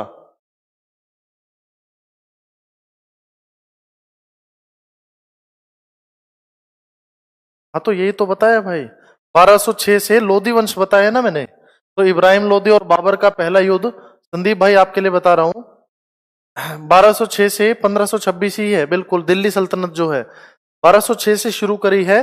और लोधी वंश देखो, पहला युद्ध जो है पानीपत का किस किस के बीच हुआ था 1526 में, बाबर और इब्राहिम लोधी। तो वहां तक की ही कहानी मैंने लिखी है। तो ये पूछा जाएगा रजिया सुल्तान का मकबरा कहां पे है, इसका मकबरा पूछे तो कहां पे है भाई, कैथल में। इन्होंने कब गद्दी संभाली, 1236 में, और 40 में इनकी मृत्यु हो गई। क्यों, किसने मारा, दरबारियों ने, दरबारियों ने इन्हें मार दिया। भाई रजिया सुल्तान के बारे में अगर मैं बात करूं, किसकी बेटी थी,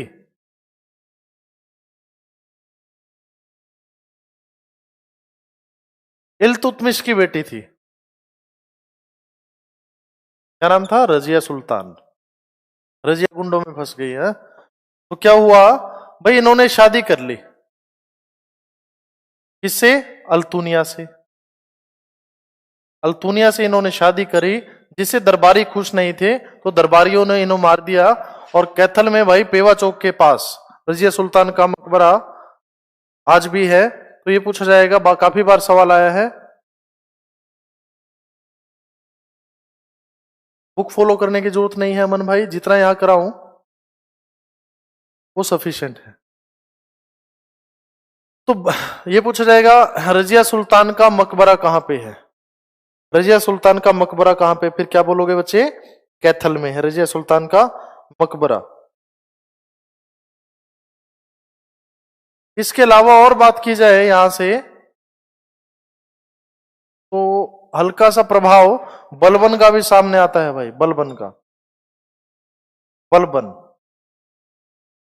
तो ये बलबन कौन था? देखो इसका क्या योगदान है, इसने मेवात में विद्रोह कराया था।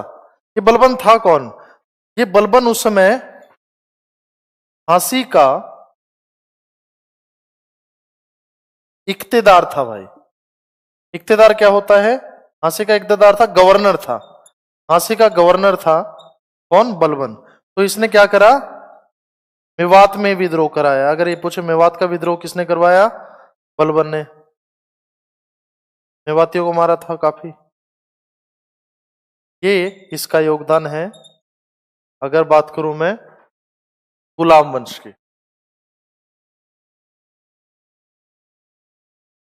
अल्तुनिया से शादी का पता चला तो याकूत सारी रात रोया था, से प्यार करता था। काफी गहराई में नॉलेज है भाई, ऐसे मुद्दों पर तो खासकर, है ना। चलो, फिर इसके बाद मैं बात कर रहा हूं भाई, नेशनल हिस्ट्री नहीं उठा रहा, सिर्फ हरियाणा में जितना योगदान है उतना ही उठा रहा हूं। यहीं से आपको सीधे सीधे सवाल मिल जाएंगे, इससे बाहर सवाल नहीं मिलेगा। इस चीज की श्योरिटी मैं ले रहा हूं। ये बात मैं किसकी कर रहा था बच्चे? गुलाम वंश की।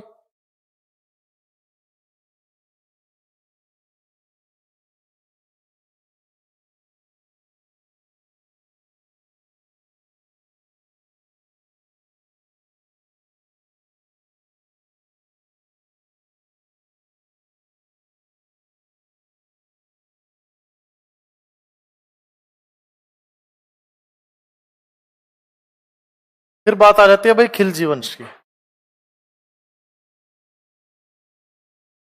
खिलजी वंश की, और यहां भी डेप्थ में जाने की जरूरत नहीं है, सिर्फ यहां भी क्या कहानी आ जाएगी, जलालुद्दीन खिलजी,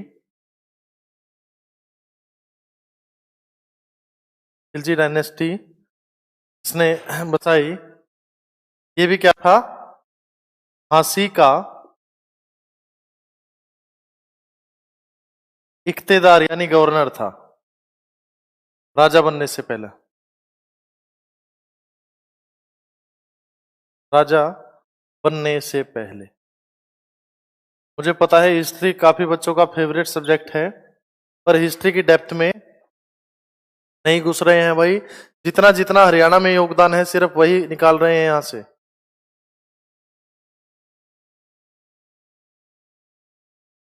करंट भी कराएंगे भाई, हिस्ट्री भी कराएंगे, बारी बारी कराएंगे। जिनकी नहीं सही है उनके लिए तो कराना पड़ेगा ना।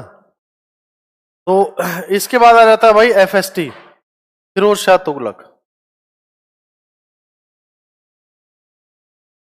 फिरोज शाह तुगलक, तो भाई इसने क्या क्या बसाया है? हिसार, पहले क्या नाम था हिसार का? हिसार ए फिरोज, यहां से सवाल आ सकता है, काफी बार पूछा गया। हिसार ए फिरोजा इसका पहले नाम था, फिर अब हिसार है, और फतेहाबाद इसने बसाया है। जिस चीज के लिए, जिस क्वेश्चन के लिए आप कंफ्यूज थे, ये किसके नाम पे? फिरोज शाह तुगलक ने, फिरोज शाह तुगलक ने अपने बेटे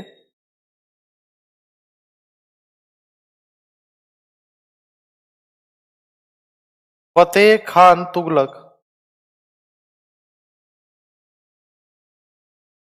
के नाम पे बसाया। फतेह खान तुगलक के नाम पे बसाया था फतेहाबाद। भाई ये तो दो ही ऑप्शन आए हुए थे, शुक्र मानो एचएसएससी तीसरा भी ऑप्शन दे सकती थी, तीसरा ऑप्शन भी दे सकती थी। ये हरनी खेड़ा भी तो इसने बसा रखा है 1354 में, बिल्कुल हिसार। हरनी खेड़ा भी फिरोज शाह तुगलक ने बसाया भाई। ये हरनी खेड़ा जगह है सिरसा से करीब 22 किलोमीटर दूर एक जगह हरनी खेड़ा, वो भी इसने बसाया। तो ये सवाल आना चाहिए था कि हिसार बसाया, फतेहाबाद या हरनी खेड़ा, या इनमें से कोई नहीं। फिर फंसते सही तो है। चलो HSSC है भाई, ये अलग अलग खेल खेलती है तो कोई दिक्कत नहीं है। डिस्प्यूटिव क्वेश्चन था, आप चैलेंज डाल सकते हो। और इंपॉर्टेंट क्या आ जाएगा फिरोज शाह तुगलक के बारे में? भाई काफी सारी नहरों का निर्माण कराया।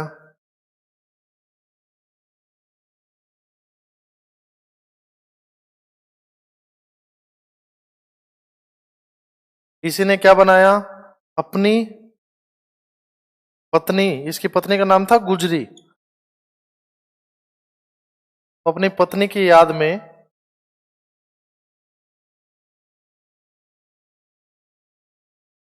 गुजरी महल बनवाया।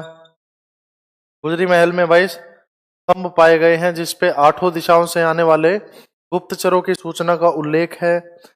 काफी सारे काम इसने करे हैं। फिरोज शाह तुगलक ने अशोक की लाट थी क्रांतिमान पार्क में, उसे उखाड़ के दिल्ली फेंकाया था। तो ये सारी चीजें जब हम हिसार में आएंगे तब करेंगे। यहाँ पे इसकी डेप्थ में नहीं घुस रहा हूं, नहीं तो हिसार टॉपिक ही शुरू हो जाएगा। तो अभी सिर्फ मेन जो काम है वही बता रहा हूँ फिरोज शाह तुगलक के। इसने गुजरी महल बनवाया था और क्या, नहरों, काफी सारी नहरों का इसने निर्माण कराया था। सिर्फ यहीं तक काफी है। फिर अगर बात करूं मैं सैयद डेंसिटी की, सैयद वंश,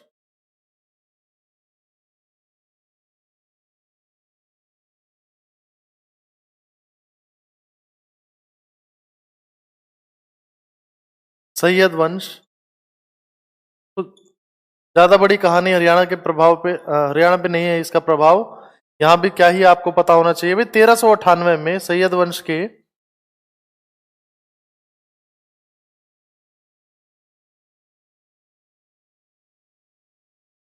तैमूर लंग ने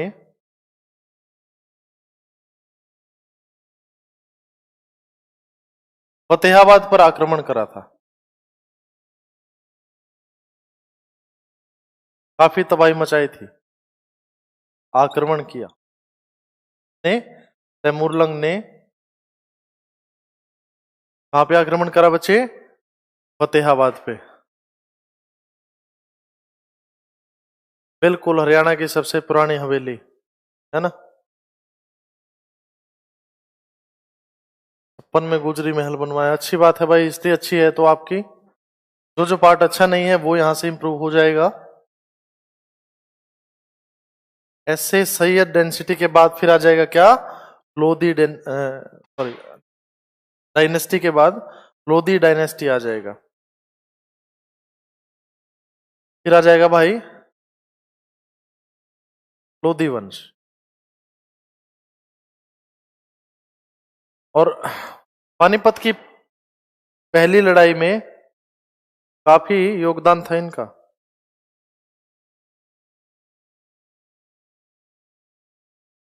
इसका देखो,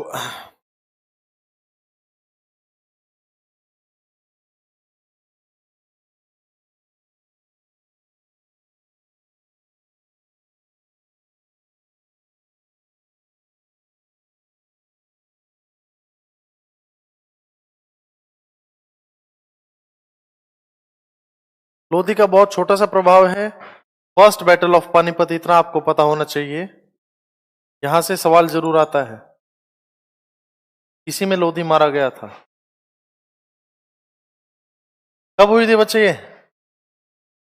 21 अप्रैल 1526 है ना। तो किस किस के बीच? बाबर और इब्राहिम लोधी के बीच। बाबर और इब्राहिम लोधी के बीच यहाँ पे लोधी मारा जाता है। तो क्या पूछा जाएगा? इब्राहिम लोधी का मकबरा कहां पे लड़ाई हुई है भाई? पानीपत में। तो इब्राहिम लोधी का मकबरा कहाँ है? पानीपत में। और पानीपत में ही अगर पूछ लिया जाए, लोधी डायनेस्टी की बात हो रही है, तो बहलोल लोधी का मकबरा भी कहां पे है? रहलो लोधी का मकबरा, ये भी कहाँ पे बच्चे? पानीपत में है। ये दोनों चीजें कहाँ पे हैं? पानीपत में है।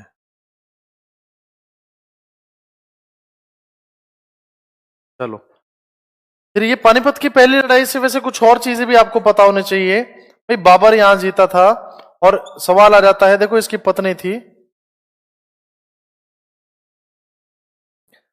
मुसम्मत काबुली।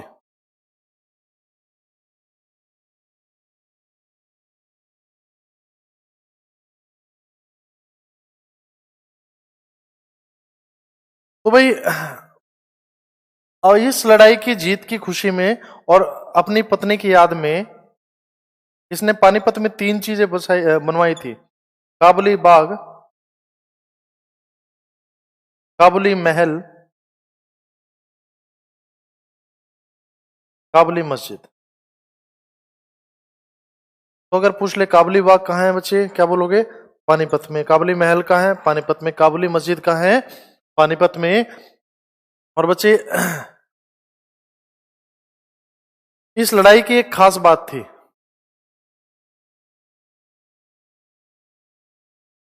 इस लड़ाई की एक खास बात थी, क्या भाई? इस लड़ाई के बाद 2 चीजें खास थी। इस लड़ाई में, फर्स्ट बैटल ऑफ पानीपत में, पहली बार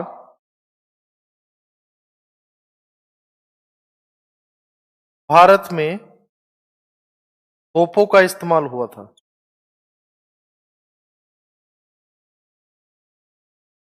पहली बार तोपों का इस्तेमाल हुआ था।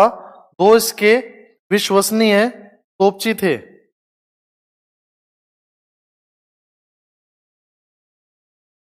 तो इसके विश्वसनीय तोपची थे।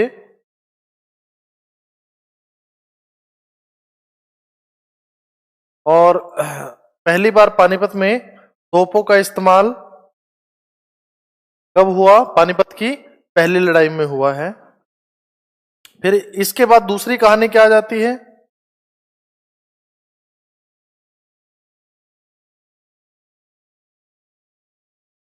इस लड़ाई के बाद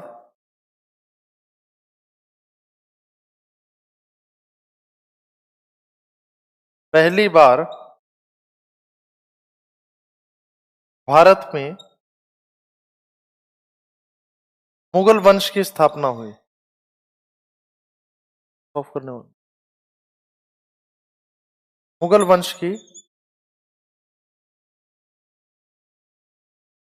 स्थापना हुई। इस लड़ाई के बाद ही पहली बार, बिल्कुल, उस्ताद अली था और मुस्तफा था। मुस्तफा, उस्ताद अली, लास्ट बैच में भी बताया था। तो भाई मुस्तफा उस्ताद अली को क्या कहता है? उस्ताद जी तोप चलाओ, है ना? और ये तोप चला था। तो ऐसे याद रख लेना, मुस्तफा और उस्ताद अली। पहली बार इस लड़ाई के बाद मुगल वंश की स्थापना हुई। इसके जस्ट बाद होती है पानीपत की दूसरी लड़ाई। और वहां से भी आपको इतना पता होना चाहिए, भाई रेवाड़ी का एक शासक था, क्या नाम था? हेमू, हेमचंद्र विक्रमादित्य। उसने जाके अपने आप को दिल्ली का राजा घोषित कर दिया। दिल्ली की गद्दी खाली थी, खाली गद्दी देख के अपने आप को दिल्ली का राजा घोषित कर दिया।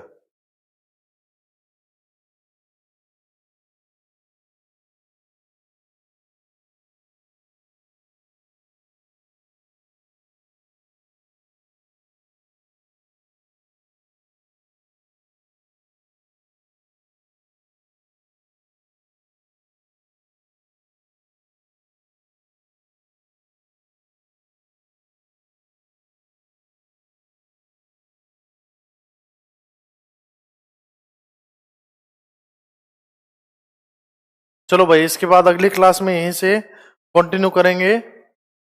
मोटा मोटा सा रफ सी कहानी आपको बता देता हूं। हुआ क्या था? कन्नौज के युद्ध के बाद हुमायूं जो है भाग गया था, और फिर अकबर को बैरम खान के साथ यहां पे छोड़ गया था। और अगर पूछा जाए सबसे कम समय का शासक,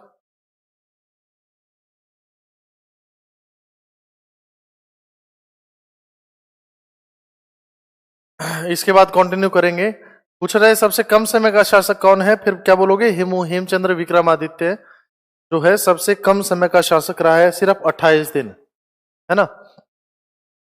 इसने 7 अक्टूबर 1556 को अपने आप को दिल्ली का राजा घोषित करा था बच्चे, और उसके बाद 5 नवंबर 1556 को ये पानीपत की दूसरी लड़ाई इसकी किसके साथ होती है? बैरम खां जो सेनापति था अकबर का। अकबर उस समय 14 साल का था।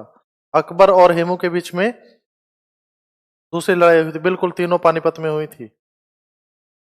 चलो बच्चे यहीं से आगे कंटिन्यू करेंगे। एक लास्ट क्लास आपकी बेसिक की बची है, फिर धीरे धीरे डिस्ट्रिक्ट उठाऊंगा। नहीं, रिकॉर्डेड नहीं है भाई अमन।